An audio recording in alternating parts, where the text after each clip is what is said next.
देव भगवान की जय, प्यारे कृष्ण कन्हैया लाल की जय, दुर्गा मैया की जय, नव दुर्गा महारानी की जय, ब्रह्मचारिणी मैया की जय, दूसरे स्वरूप की जय। अथ द्वितीयो अध्यायः श्रीमद्देवी भागवत महापुराण। श्रीमद् देवी भागवत के महात्म्य के प्रसंग में स्यमंतक मणि की कथा। ऋषिगण बोले, महाभाग वसुदेव जी ने अपने पुत्र को किस प्रकार प्राप्त किया और वन में भ्रमण करते हुए श्री कृष्ण ने प्रसेन को कैसे खोजा। हे सुमते, हे सूत जी, किस विधि से और किस से वसुदेव जी ने श्रीमद् देवी भागवत पुराण का श्रवण किया, आप हम लोगों को यह कथा बताएं। सूत जी बोले, भोजवंशी शत्रजित द्वारिकापुरी में आनंद पूर्वक निवास करता हुआ सूर्य की आराधना में तत्पर रहता था। वह सूर्य का परम भक्त एवं उनका मित्र था। कुछ समय के पश्चात सूर्यदेव उसके ऊपर प्रसन्न हो गए और उन्होंने उसे अपने लोक का दर्शन दिया। उसकी भक्ति तथा प्रेम से अत्यंत प्रसन्न हुए भगवान सूर्य ने शत्रजित को स्यमंतक मणि दे दी और वह उस मणि को अपने गले में धारण किए हुए द्वारिका आ गया। उसे देखकर मणि के तेज से भ्रमित नागरिकों ने शत्रजित को सूर्य समझकर सुधर्मा नामक अपनी सभा में विराजमान श्री कृष्ण के पास पहुंचकर उनसे कहा, हे जगतपते, आपके दर्शन की अभिलाषा से भगवान सूर्य आपके पास आ रहे हैं। यह बात सुनकर सभा में श्री कृष्ण हंसकर बोले, हे बाल स्वभाव नागरिकों, ये सूर्य भगवान नहीं है बल्कि शत्रजित हैं, जो स्वयं सूर्य द्वारा प्रदत्त स्यमंतक मणि से दीप्तिमान होता हुआ यहाँ आ रहा है। उसके पश्चात ब्राह्मणों को बुलाकर शत्रजित ने स्वस्ति वाचन कराया और भली भांति पूजन करके उस मणि को अपने घर में स्थापित किया। वह मणि जहाँ रहती थी वहाँ किसी प्रकार की महामारी, दुर्भिक्ष और तथा उपसर्ग अर्थात भूकंप आदि प्राकृतिक संकट का भय उत्पन्न नहीं होता था। और उस मणि की एक विशेषता यह भी थी कि वह नित्य 8 भार स्वर्ण दिया करती थी। तदनंतर एक दिन शत्रजित के भाई प्रसेन ने उस मणि को गले में धारण कर सिंधु देशीय घोड़े पर सवार होकर आखेट के लिए वन की ओर प्रस्थान किया। वहां वन में किसी सिंह ने उसे देखा और घोड़े सहित प्रसेन को मारकर सिंह ने वह मणि स्वयं ले ली। इसके पश्चात महाबली ऋक्षराज जाम्बान ने मणि धारण करने वाले उस सिंह को अपनी गुफा के द्वार पर देखकर और उसे मारकर मणि स्वयं ले ली। पराक्रमी ऋक्षराज ने वह मणि खेलने के लिए अपने पुत्र को दे दी और वह बालक भी उस प्रदीप्त मणि को पाकर उसके साथ खेलने लगा। कुछ काल बीतने पर भी प्रसेन के वापस ना लौटने पर शत्रजित अब अत्यंत दुखी हुआ और सोचने लगा कि मणि लेने की इच्छा से न जाने किसने प्रसेन को मार डाला। इसी बीच द्वारिकापुरी में नागरिकों की पारस्परिक बातचीत से किसी प्रकार यह किंवदंती फैल गई कि मणि के लोभ के वशीभूत श्री कृष्ण ने ही प्रसेन का वध किया है। श्री कृष्ण ने भी जब अपने विषय में अपयश की वह बात सुनी तो उन्होंने अपने ऊपर लगे हुए कलंक के परिमार्जन हेतु प्रसेन के अन्वेषणार्थ नागरिकों के साथ प्रस्थान किया। वन में पहुंचने पर श्री कृष्ण ने सिंह द्वारा मारे गए प्रसेन को देखा और तदनंतर गिरे हुए रक्त बिंदुओं से चिन्हित मार्ग का अनुसरण करके सिंह को खोजते हुए वे कुछ दूर गए। इसके पश्चात एक गुफा के द्वार पर मरे हुए सिंह को देखकर भगवान श्री कृष्ण करुणायुक्त वाणी में नागरिकों से बोले, मणि का हरण करने वाले को खोजने के लिए मैं इस गुफा के भीतर प्रवेश कर रहा हूँ। जब तक मैं वापस ना आ जाऊँ तुम लोग यहीं पर ठहरो। वे द्वारिकावासी ठीक है ऐसा बोलकर वहीं पर ठहर गए और श्री कृष्ण गुफा के भीतर प्रविष्ट हुए जहाँ जाम्बवान का घर था। तत्पश्चात वहाँ पहुँचने पर श्री कृष्ण ने ऋक्षराज के पुत्र को मणि धारण किए देखकर मणि को छीनना चाहा। इस पर उसकी धात्री भयभीत होकर चिल्लाने लगी। तब धात्री की आवाज़ सुनकर जाम्बवान तुरंत वहां आ गया और वह अपने पूर्व स्वामी श्री कृष्ण के साथ दिन रात निरंतर युद्ध करने लगा। इस प्रकार उन दोनों के बीच 27 दिनों तक भयंकर युद्ध हुआ। इधर द्वारिकावासी गुफा के द्वार पर 12 दिनों तक तो श्री कृष्ण के आगमन की प्रतीक्षा करते हुए ठहरे रहे, किंतु इसके बाद वे भयभीत होकर अपने अपने घर चले गए और वहां पहुंचकर उन्होंने लोगों से सारा वृत्तांत कहा। द्वारिकापुरी के सभी नागरिक यह सब सुनकर शत्रजित की भर्त्सना करते हुए अत्यंत शोक विह्वल हो गए। महाभाग वसुदेव जी अपने पुत्र का वह समाचार सुनकर परिवार सहित महान शोक से मूर्छित हो गए और बार बार सोचने लगे कि मेरा कल्याण किस प्रकार से हो। उसी समय ब्रह्मलोक से देवर्षि नारद वहां आ गए। वसुदेव जी ने उठकर उन्हें प्रणाम करके विधिवत उनकी पूजा की। देवर्षि नारद महामति यदुश्रेष्ठ वसुदेव जी से कुशल क्षेम पूछकर उनसे बोले, आप क्यों चिंतित हैं, यह मुझे बताइए। वसुदेव जी बोले, मेरा अतिशय प्रिय पुत्र श्री कृष्ण प्रसेन को खोजने के लिए द्वारिका के नागरिकों के साथ वन में गया था, जहां उसने प्रसेन को मरा हुआ देखा। इसके पश्चात प्रसेन को मारने वाले सिंह को भी एक द्वार पर ही रोककर सिंह को भी एक गुफा के द्वार पर मरा देखकर श्री कृष्ण नागरिकों को द्वार पर ही रोककर स्वयं गुफा के अंदर चले गए। बहुत दिन व्यतीत हो चुके हैं किंतु मेरा पुत्र अभी तक नहीं लौटा है, जिससे मैं चिंतित हूँ।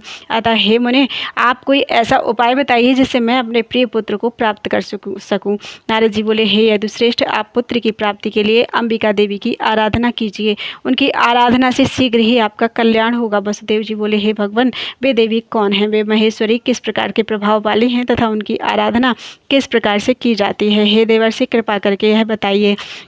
नारद जी बोले, हे महाभाग वसुदेव, देवी के अतुलित महात्म्य का विस्तार पूर्वक वर्णन करने में कौन समर्थ है? अतः मैं संक्षेप में ही कह रहा हूँ, आप उसे सुने।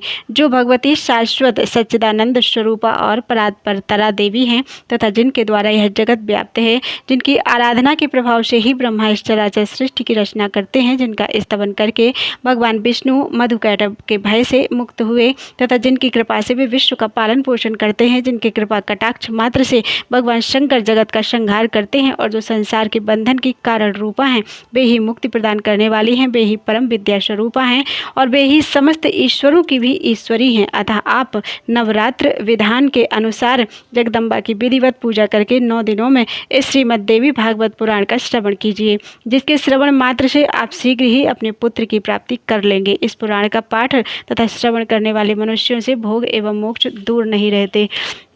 नारद जी के ऐसा कहने पर वे वसुदेव जी मुनि श्रेष्ठ नारद को प्रणाम करके अत्यंत प्रेम पूर्वक कहने लगे। वसुदेव जी बोले, हे भगवान, आपके इस कथन से देवी महात्म्य से संबंधित एक अपना वृत्तांत मुझे याद आ गया, मैं उसे कह रहा हूँ, आप सुनिए। पूर्व काल में पापी कंस ने आकाशवाणी के माध्यम से देवकी के 8वें गर्भ से अपनी मृत्यु जानकर भयभीत होकर भार्या सहित मुझको बंदी बना लिया। तदनंतर मैं अपनी पत्नी देवकी के साथ कारागार में रहने लगा और पापी कंस भी मेरे पैदा होने वाले पुत्रों को एक एक करके मारता रहा। इस प्रकार जब कंस के द्वारा मेरे 6 पुत्र मार डाले गए, तब मेरी निर्दोष भार्या देवी देवकी अत्यंत शोकाकुल हो उठी और दिन रात दुखी रहने लगी। तत्पश्चात गर्ग मुनि को बुलाकर उनका अभिवादन तथा पूजन करके पुत्र प्राप्ति की कामना से मैंने उनसे देवकी का दुख बताकर कहा, हे भगवान, हे दया सिंधु, हे मुनिवर, आप यदुकुल के गुरु हैं, अतः मुझे आयुष्मान पुत्र की प्राप्ति का कोई उपाय बताइए। इसके अनंतर दयानिधान गर्ग जी प्रसन्न होकर मुझसे कहने लगे। गर्ग जी बोले, हे महाभाग वसुदेव, अब आप उस सर्वश्रेष्ठ साधन को सुनिए जो भगवती दुर्गा अपने भक्तों की दुर्गति का विनाश कर देती हैं। आप उन कल्याणकारी देवी की आराधना कीजिए, इससे शीघ्र ही आपका कल्याण होगा, क्योंकि उनकी आराधना से सभी लोगों की समस्त कामनाएं पूर्ण हो जाती हैं। दुर्गा की उपासना करने वाले मनुष्यों के लिए संसार में कुछ भी दुर्लभ नहीं है। गर्ग मुनि के ऐसा कहने पर मैं प्रसन्न हो गया और अपनी पत्नी सहित मुनिश्रेष्ठ गर्ग को परम श्रद्धापूर्वक प्रणाम करके दोनों हाथ जोड़कर मैंने उनसे कहा। वसुदेव जी बोले, हे भगवान, हे करुणा सागर, हे गुरु, यदि आप मुझ पर प्रसन्न रहते हैं, यदि आप मुझ पर स्नेह रखते हैं तो मेरे कल्याण के निमित्त आप ही उन भगवती चंडिका की आराधना कर दें। मैं तो कंस के घर में बंदी रहने के कारण कुछ भी कर सकने में समर्थ नहीं हूँ। अतः हे महामते, अब आप ही इस दुख सागर से मेरा उद्धार कीजिए। मेरे इस प्रकार कहने पर वे मुनि श्रेष्ठ प्रसन्न होकर बोले, हे वसुदेव, आपकी प्रीति के कारण मैं आपका कल्याण करूंगा। मेरे द्वारा प्रीतिपूर्वक प्रार्थना किए जाने के उपरांत गर्ग मुनि देवी दुर्गा की आराधना की इच्छा से ब्राह्मणों के साथ विंध्य पर्वत पर चली गई। वहां जाकर जप एवं पाठ में तत्पर रहते हुए गर्ग मुनि जगत की मातृ स्वरूपा और भक्तों की कामनाओं को पूर्ण करने वाली भगवती की आराधना करने लगे। जप पूजन आदि अनुष्ठानों की समाप्ति के पश्चात आकाशवाणी हुई कि हे मुने, मैं प्रसन्न हो गई हूँ, अतएव तुम्हारे कार्य की सिद्धि होगी। समस्त प्रकार के पाप एवं अनाचार स्वरूप पृथ्वी के भार का नाश करने के लिए मुझसे प्रेरणा प्राप्त कर स्वयं भगवान विष्णु अपने अंश से वसुदेव की भार्या देवकी के गर्भ से अवतार लेंगे। कंस के भय से वसुदेव जी उस शिशु को लेकर शीघ्र ही गोकुल में नंद के घर पहुंचा देंगे और वहां से यशोदा की कन्या को लाकर अपने घर में राजा कंस को दे देंगे। तब कंस उस कन्या को मारने के लिए उसे पृथ्वी पर पटक देगा। तदनंतर उसके हाथ से छूटकर मेरी अंश स्वरूपा वह कन्या तत्क्षण अलौकिक रूप धारण करके विंध्य पर्वत पर चली जाएगी और निरंतर जगत का कल्याण करेगी। इस प्रकार उस आकाशवाणी को सुनकर गर्ग मुनि भगवती जगदम्बा को प्रणाम करके प्रसन्न मन से मथुरापुरी आ गए।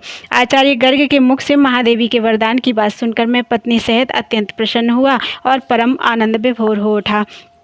तभी से मैं देवी के अति उत्तम महात्म्य को जान रहा हूँ और हे देवर्षि, आज भी आपके मुखारविंद से मैंने वही देवी महात्म्य सुना है। अतः हे प्रभु, अब आप ही मुझे श्रीमद् देवी भागवत सुनाइए।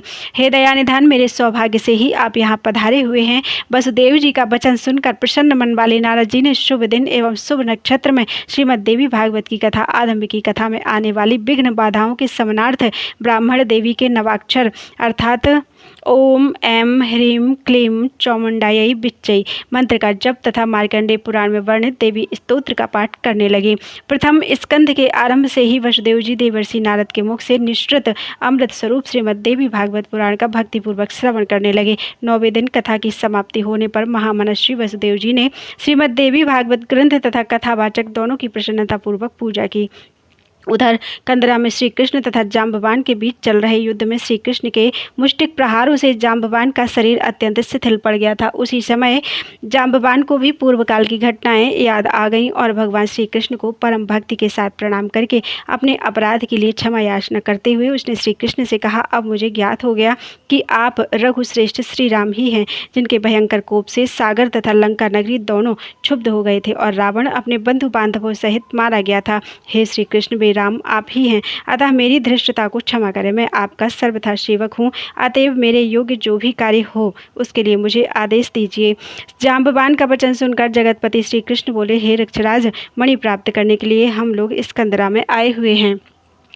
तत्पश्चात ऋक्षराज जाम्बान ने श्री कृष्ण की विधिवत पूजा करके स्यमंतक मणि तथा अपनी पुत्री जाम्बवती उन्हें प्रसन्नतापूर्वक अर्पित कर दी। श्री कृष्ण ने जाम्बवती को पत्नी के रूप में अंगीकार करके मणि को गले में धारण कर लिया और ऋक्षराज जाम्बवान से विदा लेकर वे द्वारिकापुरी के लिए प्रस्थित हुए। उधर द्वारिका में उदार हृदय श्री वसुदेव जी ने श्रीमद् देवी भागवत पुराण कथा की समाप्ति के दिन ब्राह्मणों को भोजन कराया तथा नानाविध दक्षिणाओं से उन्हें संतुष्ट किया। जिस समय भी ब्राह्मण वसुदेव को आशीर्वचन प्रदान कर रहे थे, उसी समय भगवान श्री कृष्ण मणि धारण किए हुए पत्नी जाम्बवती के साथ वहां आ पहुंचे। भार्या सहित भगवान श्री कृष्ण को देखकर वसुदेव जी तथा उपस्थित जन समूह की आंखें हर्षातिरेक के अश्रु से परिपूर्ण हो गई और वे परम आनंदित हुए। देवर्षि नारद भी श्री कृष्ण के आगमन से हर्षित हुए और उन्होंने वसुदेव जी तथा श्री कृष्ण से विदा लेकर ब्रह्म सभा के लिए प्रस्थान किया। जो मनुष्य निष्कपट भक्ति एवं शुद्ध हृदय से भगवान के इस विख्यात तथा कलंकनाशक चरित्र का पाठ एवं श्रवण करता है, वह पूर्ण सुखी हो जाता है। जगत में उसकी सभी कामनाएं पूर्ण हो जाती हैं तथा मृत्यु के अनंतर वह मोक्ष पद प्राप्त करता है। इति श्री स्कंद पुराणे मानसखंडे श्रीमद्देवी भागवत महात्म्ये वसुदेवस्य देवी भागवत नवाह श्रवणात् पुत्र प्राप्ति वर्णनम नाम द्वितीयो अध्याय। बोलो दुर्गा मैया की जय, नवदुर्गा महारानी की जय, दूसरे स्वरूप की जय, ब्रह्मचारिणी मैया की जय। जय जय श्री सीताराम, जय जय श्री राधे।